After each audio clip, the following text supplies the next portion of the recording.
Ukraine News on UN1. A new report by United Nations monitors has slammed Kremlin-backed militants for serious human rights violations in East Ukraine, including killings, torture, abductions, and even cases of sexual assault. The anti-Kyiv separatists, according to the paper, have been responsible for more than 100 cases of unlawful detention and are still suspected of holding 49 people whose current whereabouts are unknown. Russian authorities have also come under fire for the deteriorating human rights situation in the recently annexed Crimean Peninsula. UN monitors highlighted reports of serious problems of harassment and abuse of the 300,000-strong Tatar community. During a briefing for diplomats and reporters in Geneva, Ukraine's ambassador to the UN talked about the thousands of people that have been displaced following Russia's annexation of Crimea.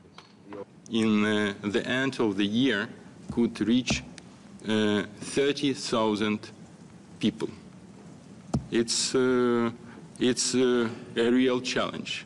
It's a real challenge, first of all, for Ukraine, and it could affect the region in the whole.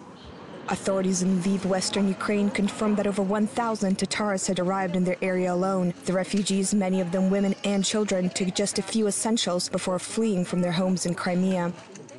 Concerns were also raised after Tatar spiritual leader Mustafa Jamilov was prohibited from entering the peninsula following the Russian annexation. Tensions have again been ratcheted up by a recently announced ban on public gatherings, which comes just days before the 70th anniversary of a mass deportation of Tatars during the rule of Soviet leader Joseph Stalin.